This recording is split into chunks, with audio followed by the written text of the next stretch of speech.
Hello po sa inyong lahat mga crypto. Sa video po na ito ay pag-uusapan natin ang bagong balita dito sa mundo ni XRP. Matapos ang isang nakakabilib na pag-akyat ng presyo nito nitong November, maraming eksperto ang naniniwalang hindi na tanong kung maaabot ni XRP ang presyong $2, kundi kailan ito mangyayari. Pero ano nga ba ang dahilan sa likod ng kumpiyansang ito? Ano po ang sinasabi ng mga technical analysis at paano nito maaapektuhan ang ating mga diskarte bilang mga Pinoy crypto traders? Kaya ayan po ang siyang ating pag-uusapan sa video na ito. Pero bago po tayo magpatuloy, ay nais ko lamang po munang bigyang linaw ang aking disclaimer kung saan ang nilalaman po ng video na ito ay hindi po ito isang financial advice. For education and information purposes lamang po ang layunin nito. At ayan, ano nga ba ang dahilan ng pag-akyat ng presyo ni XRP? Isa po sa mga pangunahing dahilan ng kasalukuyang rally ni XRP ay ang tinatawag na whale accumulation. Sa madaling salita, ito ang pagbili ng malalaking halaga ng XRP ng mga tinatawag na whales o malalaking investors. Kasabay po nito, positibo rin ang market sentiment dahil sa tagumpay ni XRP sa legal na laban nito laban kay SEC na siyang nagdala ng mas mataas na kumpiyansa mula sa publiko. Ayon po sa eksperto at angel investor na si Ginoong Armando Pantoja, ang kasalukuyang pag-akyat ng presyo ng XRP ay hindi po pansamantala.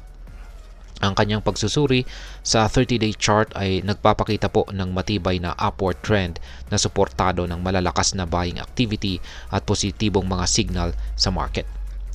Ngayon ay ano naman po ang sinasabi ng technical analysis tungkol kay XRP? Ayan. Ang mga technical indicators tulad po ng MACD or Moving Average Convergence Divergence at RSI or Relative Strength Index ay nagpapakita na hindi pa overbought si XRP. Ibig sabihin ay hindi pa overheated ang market. Sa kabila ng bahagyang pagbaba mula po sa presyong $1.63, nananatili pong matatag ang presyo nito malapit sa $1.46 na isang magandang sinyales ng sustained rally. Ipinapakita rin ng Fibonacci levels na ang $1.44 ay isang mahalagang suporta. Sa pananatili po nito sa price level na ito or Fibonacci level na ito ay malaki po ang posibilidad na maabot ang resistance level na $1.63 at saka $1.88 at kalaunan ay ang $2. Ngayon ay paano po maaabot ni XRP ang presyong $2? Ayon po kay Ginoong Pantoja, kapag nalampasan daw ni XRP ang $1.60 na resistance level, magiging minimal na ang mga balakid patungo sa presyong $2. Isa po itong posibleng trigger para sa FOMO or fear of missing out na maaari pong magdala ng mas maraming buyers sa market. Suportado rin ito ng analysis ni Ginoong Dark Defender na gumagamit naman ng Ichimoku Cloud, isang technical tool na nagpapakita ng malakas na suporta para kay XRP. Ayon po sa kanya, ang $1.44 ay magsisilbing launch pad para sa susunod na rally, habang ang $1.88 ay isang mahalagang stepping stone bago po marating ni XRP ang $2.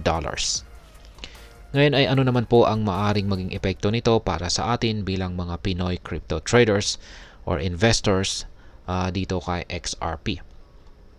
Ayan, ang tuloy-tuloy po na pag-akyat ni XRP ay maaring magdala ng mas mataas na tiwala mula sa mga Pinoy investors. Ipinapakita po nito na posibleng magtagumpay ang crypto assets kahit na may mga pagsubok. Kung maabot naman ni XRP ang presyong $2, maaring magdala po ito ng panibagong sigla sa market na siyang magbubukas ng mas maraming pagkakataon para sa trading at long-term investments.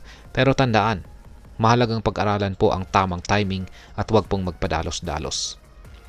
At ayan, ang crypto market po ay likas na pabago-bago. Kaya habang exciting po ang posibleng pag-akyat ng presyo, mahalaga pa rin ang risk management. Dapat po tayo maging handa sa posibilidad ng fluctuations o biglaang pagbaba ng presyo. Ngayon ay ano naman po ang aking masasabi tungkol dito. Yan, bukod po sa target na $2, Naniniwala rin ang mga eksperto na may long-term potential si XRP na umabot sa presyong $8 hanggang $20.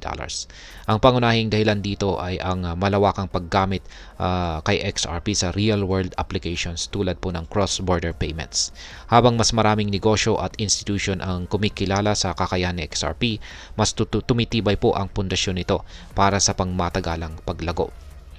At ang masasabi ko po rito ay para sa akin, si XRP ay nasa tamang landas. Ang mga positive developments tulad po ng whale accumulation, legal victories at technical na suporta ay nagpapakita po ng malaking potensyal.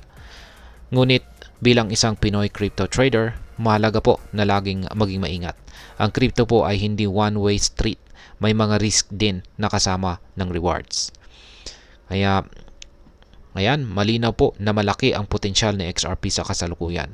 Ngunit ang tanong, handa ka bang mag-invest o magdagdag sa iyong portfolio? I-comment po ang inyong mga opinion at huwag pong kalimutan na mag-subscribe para sa iba pang mga crypto updates. At ayan, marami pong salamat sa panonood. Ingat po tayo lagi at God bless po sa ating lahat.